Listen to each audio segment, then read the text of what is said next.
Welcome to the podcast of Torres Consulting. Welcome to another episode of the Torres Consulting Hospitality Podcast. I had the pleasure today of having here on the show Lars von der Wettern, which is a consultant hotelier and a startup entrepreneur. Lars, how are you? Thank you very much for having me, Pablo, first of all. And well, actually, I know it's hard to say this these days, but I'm good. I'm well. I'm doing okay. Yeah, which is the most important, not just from the body health and being negatively tested lately, but also from the mindset. I think there's some positiveness coming up. Brilliant. Good. As you say, good to hear in this current environment. So as always, because you have very extensive career from hotelier, startup entrepreneur, as I said, you've been lecturer, teacher, consultant. So where does everything start? So how did your career start and how's it been so far?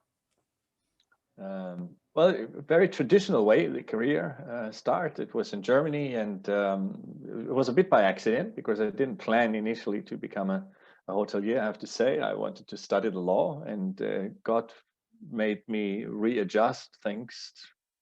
To be honest, I think I would have never managed to go through university. I went to work in a hotel to earn some money for a trip around the world, and I just fell in love with the industry by waitering in the banquet area. And I guess all the people who know what that means is if you like that, then you're ready for it. So then I went back. Obviously, I said, okay, now if I like it and if I do it, I should do it seriously. So I went into the German apprenticeship system, which is like a two and a half up to 3 year program where you do the practical works through all departments in a hotel, and you also have a school sessions going parallel. And yeah, I was lucky that I found also a hotel that took it very serious. You know, there is some, as we all experience in our industry, you know, some people are using the youngsters in a bad way, demotivating them or just using them as a cheap workforce. I was lucky that I found a good balance. They made me work hard, but I had a great learning curve. It was a global brand. It was Crown Plaza those days, and then I just decided for my own sake of mine to also look for, after big corporations, to look for individual hotels. And I went into a big leading hotel to work as an F&B trainee, going onwards from there. And that was a huge hotel in Munich, the Bayerischer Hof, very traditional place, family hotel. Lovely experience. But I have to say, it was for the personal development in that moment better to move back towards a global chain. So I was lucky when Intercontinental Group took me back because I wanted to move, obviously by that time, then outside the country. I think that's the reason for many of us in the tourism industry, you know, to see the world.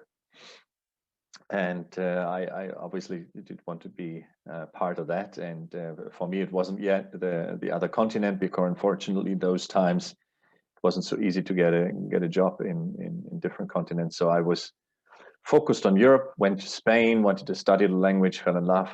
And yeah, that's when Interconti said, we need somebody who doesn't speak the language.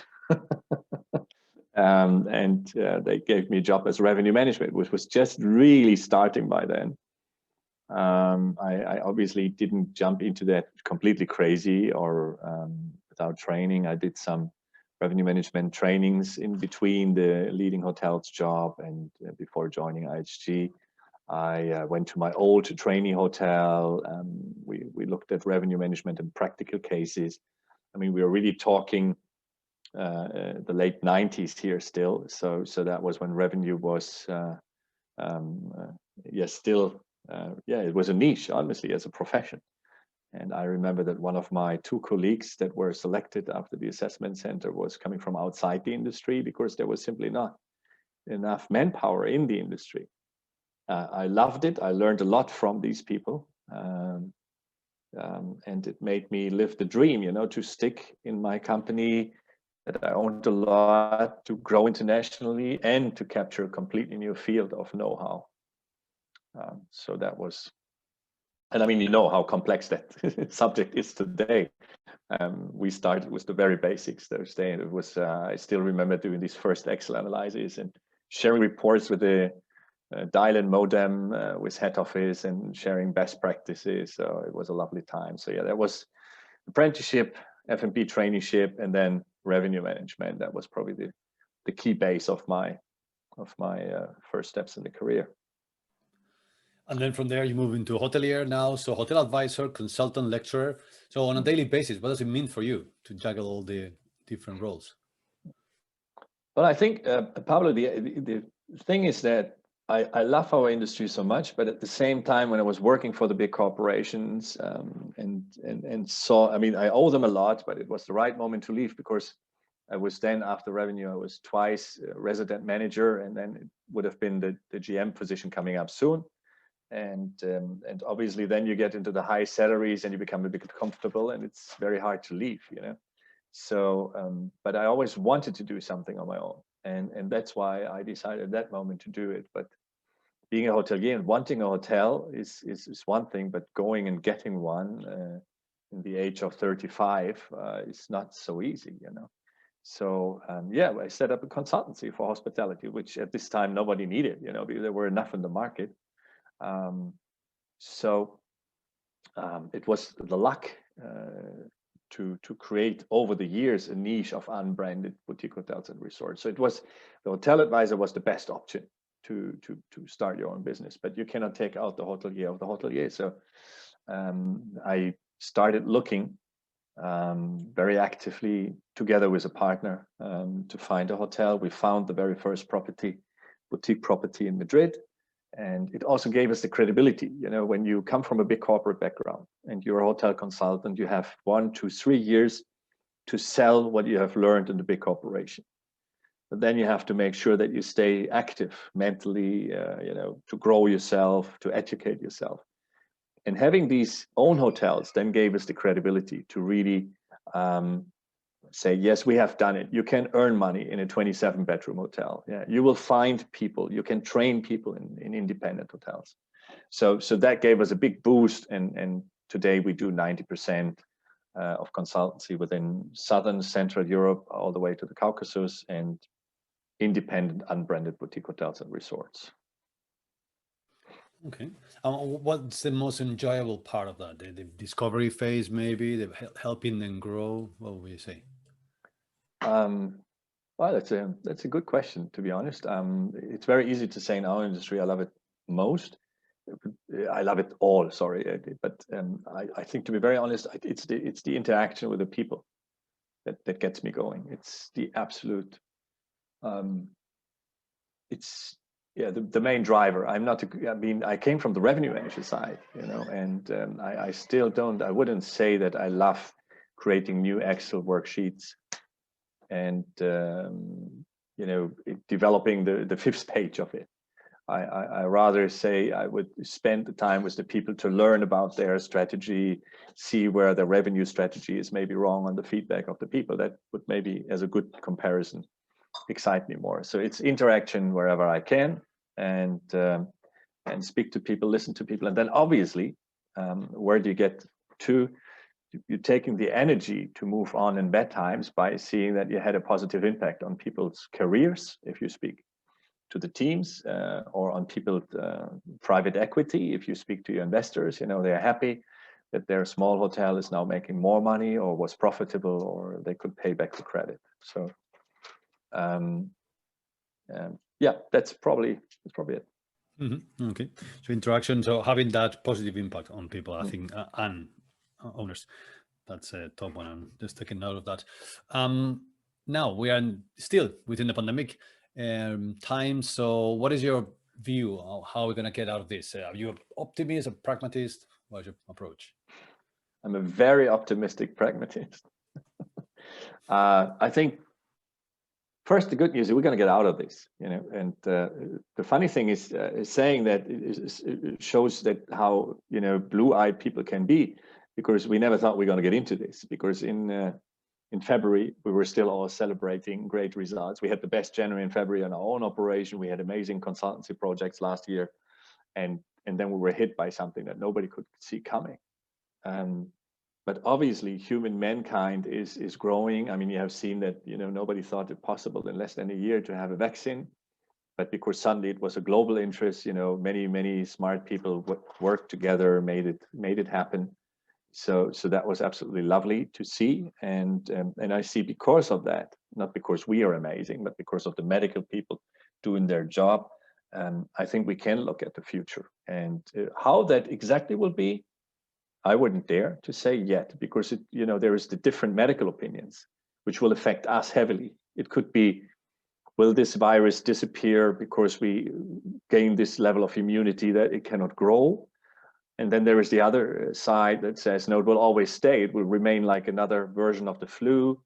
There will be, new vaccines every year being developed, just like in Europe. In Germany, we have a very big flu campaign every year since many years, especially for older people.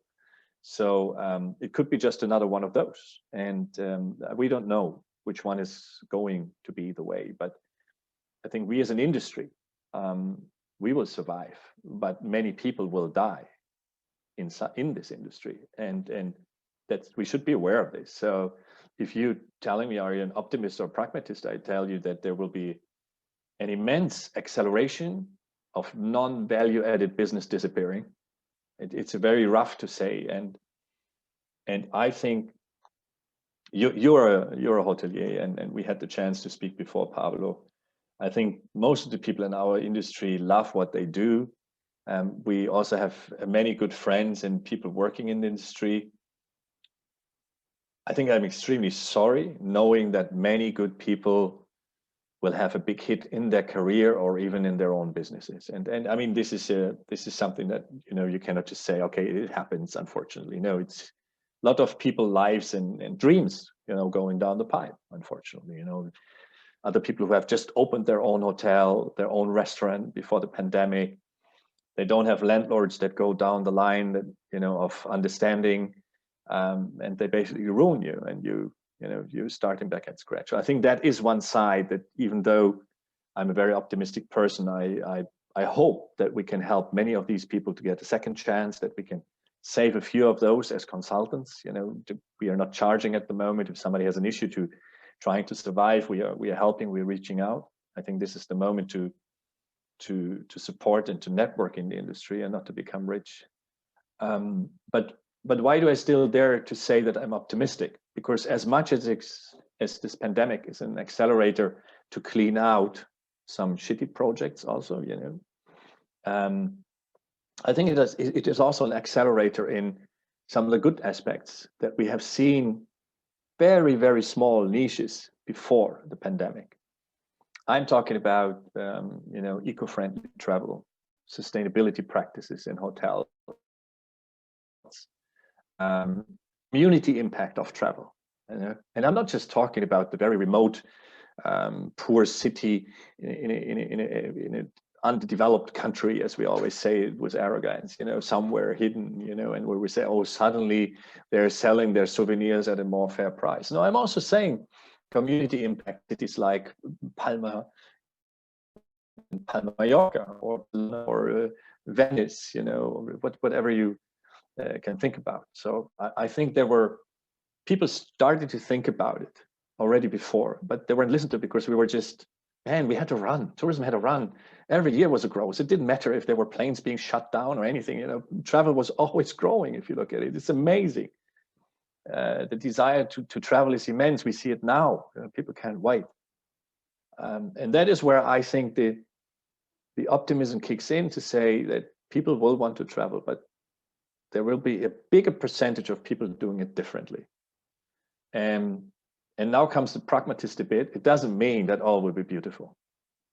People still will jump on a $9.99 plane seat and go get pissed for a week. Sorry to say this, somewhere.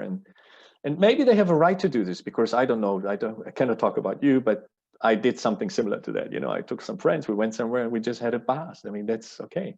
And how can I take the right of this away? If it can be more sustainable in the meaning of the way that we travel there, or the way what we do locally, of course it's nice. So the pragmatist says that don't panic if you have a mediocre hotel somewhere in a mass tourism destination. It will not disappear, But I just think that we will see an acceleration of probably something that would have needed 10 years was summarized in this year. And so that is where I see the immense opportunity. the immense opportunity for entrepreneurs, but also for the people in our industry. How to develop themselves, how to stand out from the crowd. Just think about if you now taking hit financially over the past 12 months, which many people have done, either being less salary or having less entrepreneurship income. And then people tell you, okay, now here's 2 trips. Suddenly you maybe, okay, you do, the first thing I want to do is I want to meet some friends or families that we go out with, and we have a party somewhere here in the village. That's cool. But if you plan your trip, you'll say, wow, I was really waiting for this. What shall I do? Maybe you're more consciously when you do it. And that's what I hope for, and then you will see suddenly that sustainability can be sexy. Hey, I did a better trip, better choices, but I still have my Instagrammable moments. I have amazing food. I have great hosts, smiling team around me. And if we achieve that, to really make it grow and make it slowly becoming more mainstream, then we have at least, I would say, then we have at least done something good of all the pain that the last year brought. That's a very nice, strong message, but very well thought. I appreciate it. 2 points I want to touch with you. One is talent and people development, which you mentioned before about like having an impact on people, and the other one is technology. So going with the first one, hospitality industry in general is not well known for investing much in people. So what is your view? I mean, having been in hotels and now advising hotels on that topic. That's we still suck. It's sorry to say, we didn't get the message yet. It was starting to get better. I mean, you could see that people were working on their employer branding, especially in very mature markets where we started to have a lack of demand for the positions.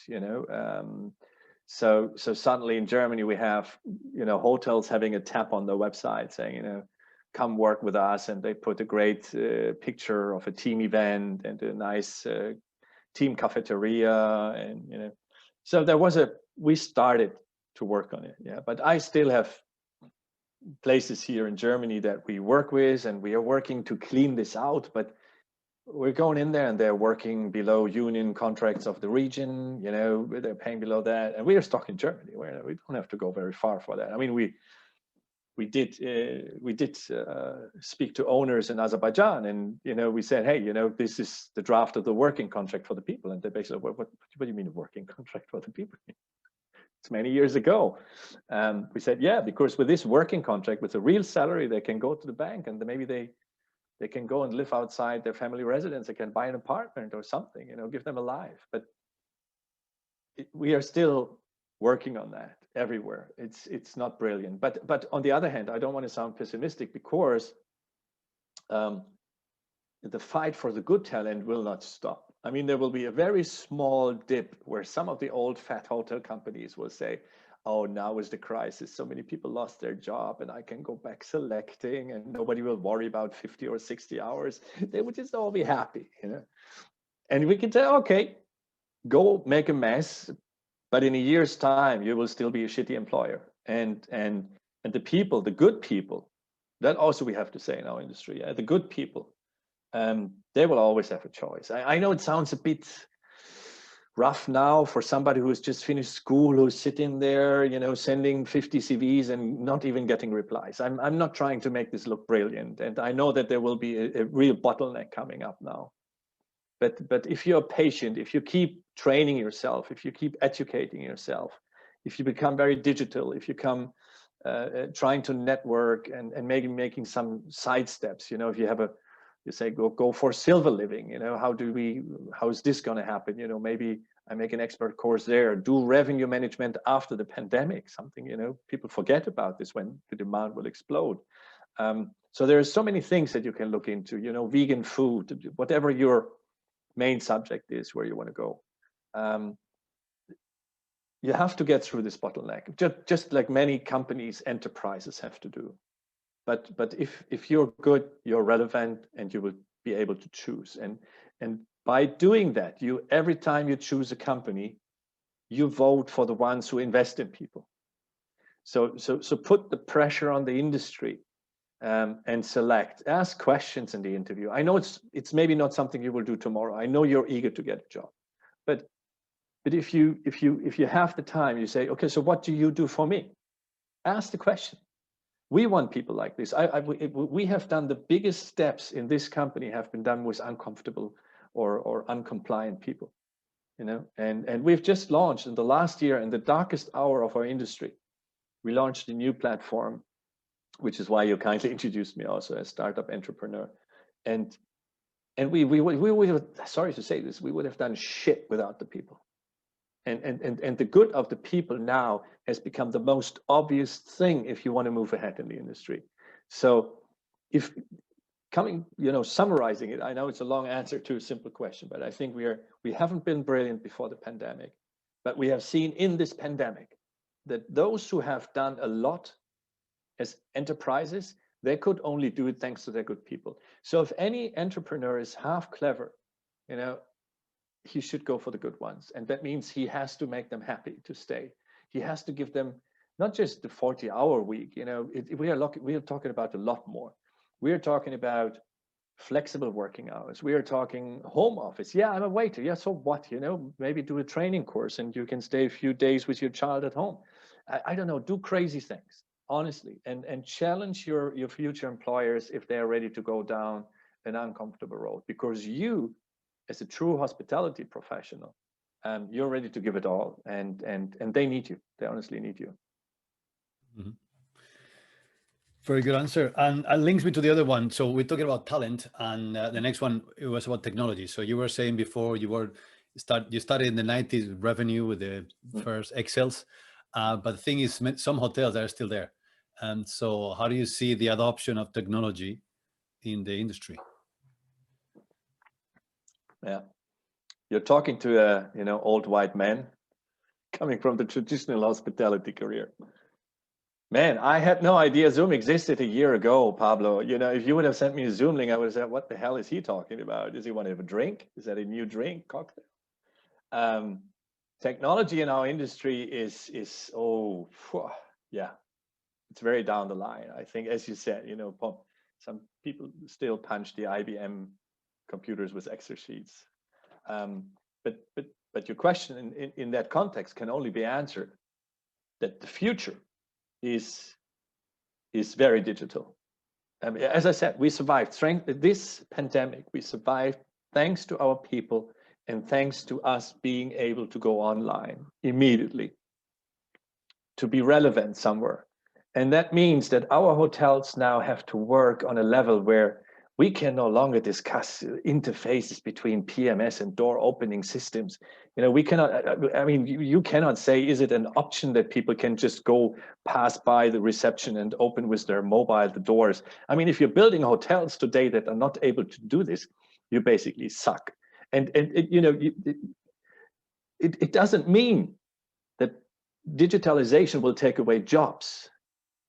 I think we must be very clear about this, and this is why we must teach our people to work with any possible tool and also fail, and test something that doesn't work. That's okay, but take it in. Learn as much about digital tools from revenue management. You guys are developing softwares. It's a very challenging environment now with all the history gone. That will be a crunchy one to solve, but honestly, do anything you can, test it out digitally, because the good hotel companies or hospitality, it doesn't matter if it's a hotel or resort, we stopped using that. It's a place to stay. It can be a building with 50 apartments, 10 Airbnbs, and 100 bedrooms or long stays or whatever. So any time that you save between you and your future visitor by being better and digital, gives you time to dedicate more time to the hospitality part of our business. I haven't seen digitalization today being a decision maker for somebody who's looking for an extremely sexy vacation, but they expect it to work and to be good. So you're now fighting on a war of IT, which is becoming more accessible. We have more and more open sources. So the excuses of hoteliers of not testing or not going and allowing IT things to happen within their teams and for their guests are getting weak. So I can tell you, I learned a lot this year. We're probably going to change a few PMSs, and we're just next month we are starting to discuss with a building management company, a small 80-unit building to be fully digitalized. So we want everything in the building process to be done. The challenge is, could I work without people? We will never do that. But I don't need people to do stupid tasks. You know, the digital part has to be, you come with your mobile, you find your way with lights on the floor, the door opens, sets it on Pablo Torres's preferred temperature and music. Yeah, it's possible. But let's just prepare for that. But it doesn't mean that Pablo wouldn't like to speak to somebody personally and say, where do I go tomorrow? Or I come late. Is there any chance to get good food here just by walking distance? I don't want to grab a taxi or anything. So now all this communication, all this comfort feeling, all this, again, hospitality work, that's what you should focus on. And that's what we want our people for. So the mix of the talent with the technology to provide a better service. Mm-hmm. No, makes a lot of sense. Yeah. Absolutely. So, I mean, you were touching on a point I wanted to ask you already about those young people studying hospitality now and thinking, wow, did I choose the right career? You know, like the futures looks grim. So, but I mean, I was going to ask you for advice, but more or less you shared it already. It's like, you need grit now to be patient, to keep sending your CVs, to specialize yourself, to keep training for the right moment to come, right?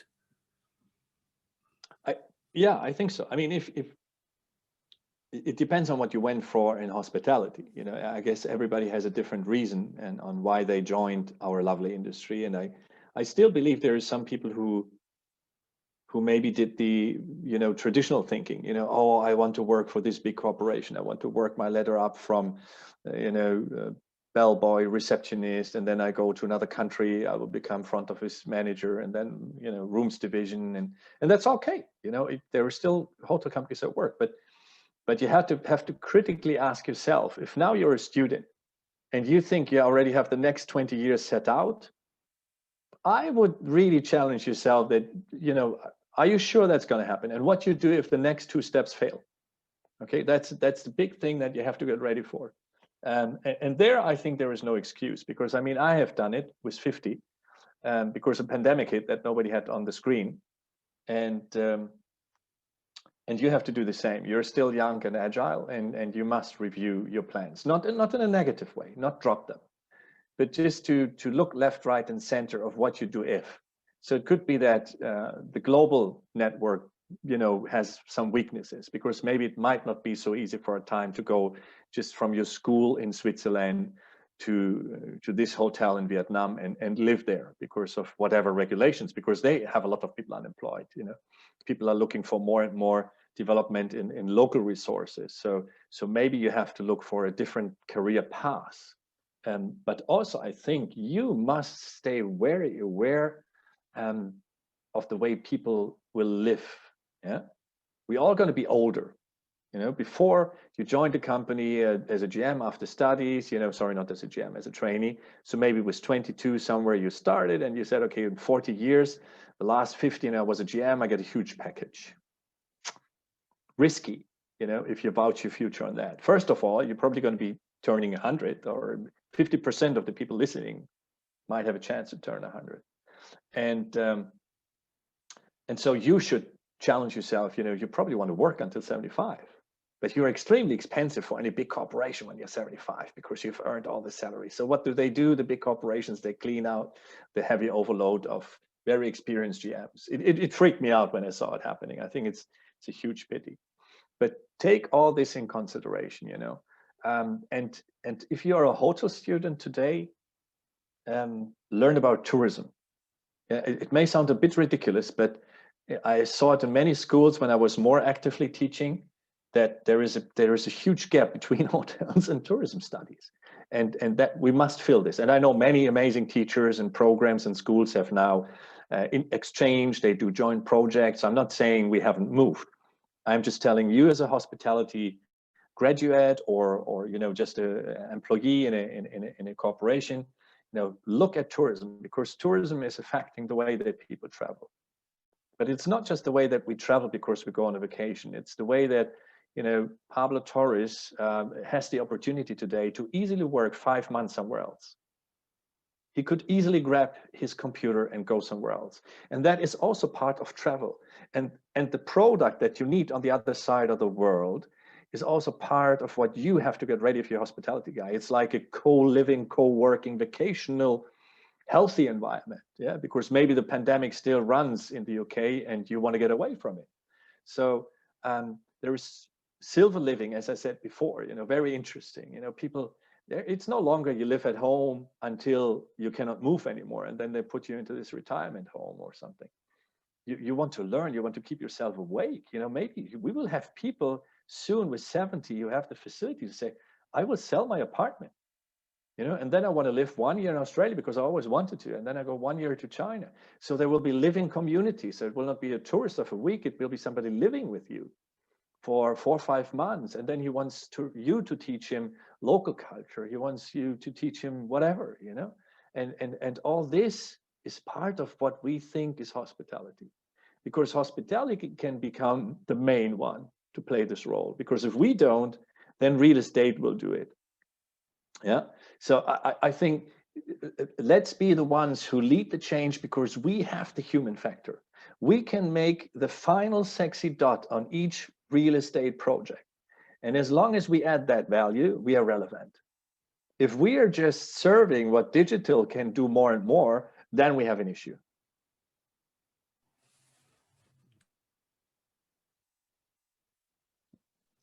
Like your approach here, what you're saying, in terms of we should be the ones leading, otherwise real estate will. And there's a lot of segments now coming up, be it digital nomads, for example, the older people changing their patterns as well.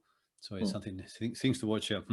Which, I mean, I have one more question for you, and it's about revenue. So it kind of links from one to the other in terms of new lines of business, because obviously hotels now, they really need to get that extra revenue. So, I mean, you have a lot of experience driving revenue. So I don't know if you have any generic tip for hotels in terms of how to maximize revenue.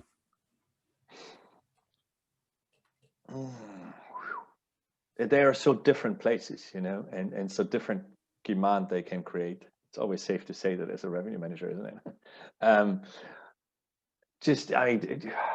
Go far away from where you've ever been. If there is, imagine about you're a city center hotel. Yeah? Imagine about the people who have problems because of the pandemic around you.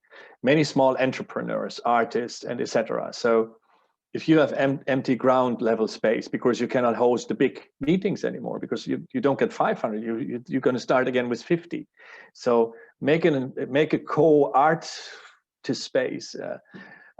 Bring people together where you say, entrepreneurs meet artists, and allow an artist for a very small price to come and say, you have been kicked out of your atelier maybe, or your company has fired 15 people, and now you have to have a startup and you need just a place to work because at home it's just not for everybody, and not every day. So make it easy for them to find a space. I'm not just saying that this is the traditional co-working, but make it easy to say maybe the first week is free and you just pay the consumptions, because I mean the space is empty, and when you press on the coffee machine you make a €1.50 profit. So it also makes you relevant, and out of this you will see other dynamics grow. Yeah, that's the business and creative part. Think about the way that people live, to say, hey, you want to relocate to Madrid, to London, I have 100 bedrooms, so you want it for a month, for 2, for 3. There is different services available. You can rent out up to 6 months in most of the countries, legally still being a short-term lessee, not breaking any laws. So the way that you're selling the room with the bed and the shower can become more creative. If you're a resort, I think digital nomads and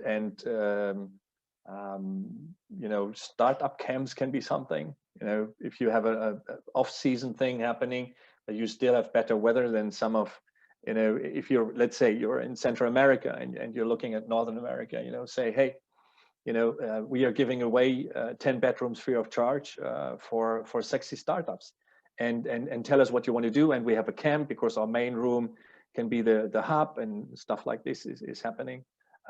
F&B, from teaching how to cook better to takeaways to deliveries is obviously an option. You can also offer, if you don't have a sexy concept, just think about all those conference hotels, if you don't have a sexy concept and nobody ever orders food, because let's face it, how many people go into a Holiday Inn restaurant because they want to go out with a friend? Maybe you can be the black kitchen, and just cook for somebody else who's selling in the city very well, but not in your area, and you save 20-minute delivery routes. I think take it outside the box. And one thing, Pablo, that has been before, move away as much as possible from the commodity. Be crisp and clean, because people will still be concerned about hygiene. And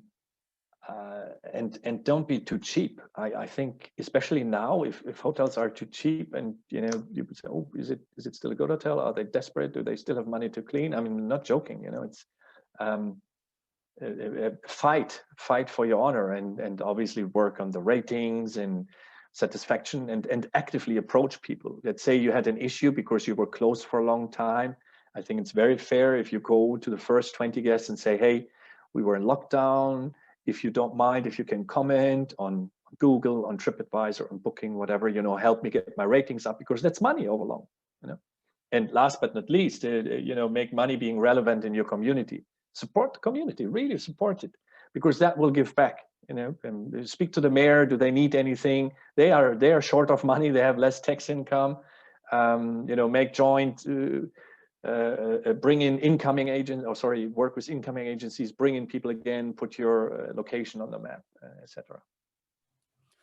Well, great ideas. 1, 2, 3, 4, 5, 6, at least 8 good ideas you shared. So well, thank you very much. I'm sure going to be very, very helpful for whoever is listening. Come, light up their bulb. One last topic you want to touch? Any last message, advice, tips? Yeah, one thing I really learned: be relevant, be good, make an impact, change the world. Come on, if you make it a better place. Not change it for not change for the reason.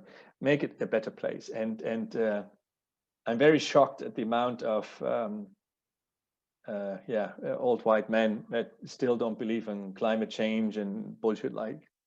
Honestly, it was a very shocking experience in this year of lockdown. And I came out of this because we were always working in a holistic approach to anything we did, but now being in the startup scene with the young generation, if you join the good flow, it's much bigger than you think. A very good example for me, Pablo, is when you sometimes get frustrated when you see all these bad comments on something on Facebook, or, I tell you, there are so many people out there that have appetite to change the world, and they have no, sorry to say this, effing time to be on Facebook, because they are actively doing it. There are great entrepreneurs out there. There are value-driven investors out there. Don't lose hope that people don't pay for this just because the press is covered by Blackstone or whatever. You can make an impact, and don't compromise on it, not too much. And that's something that, for me, I'm now making the joke. I had an amazing first half of the life until I reached 50, and now I just noticed with 50, I have an amazing second half of life in front of me, because I really, being in this luxury to be able to become a startup entrepreneur now again, with all the other things still going on, that is a gift, and that energy has no price. But it's just this energy because every morning we get up and we feel we're doing the right thing. So I can only tell you I know there's many books about it, hug each other and be happy when you get up. Sometimes we smile about it, but Jesus, if you have values in life and you live for them and you work for them, it will create an amazing energy within you. Inspiring. Be relevant, make an impact, and live a better world. What a great, great message to close. Lars von der Wettern, hotelier, consultant, and startup entrepreneur. Thank you very, very much for your time. It's been a pleasure. Been taking notes, which I'll share when we post this online. And I said, thank you for your time. Thank you, Pablo. It was a pleasure, and obviously I know the type of great people from the industry you had before me, so it's also an honor that I was able to share this. And yeah, I'm looking forward for many more communications with you about how we gonna make a positive impact in the industry. Thank you. Thank you so much. Thanks a lot. Bye bye. That was all for now. Hope you found it useful. Remember that you have more information on our website www.torresconsulting.co.uk, on LinkedIn, on YouTube, and Twitter. Stay well. Goodbye for now.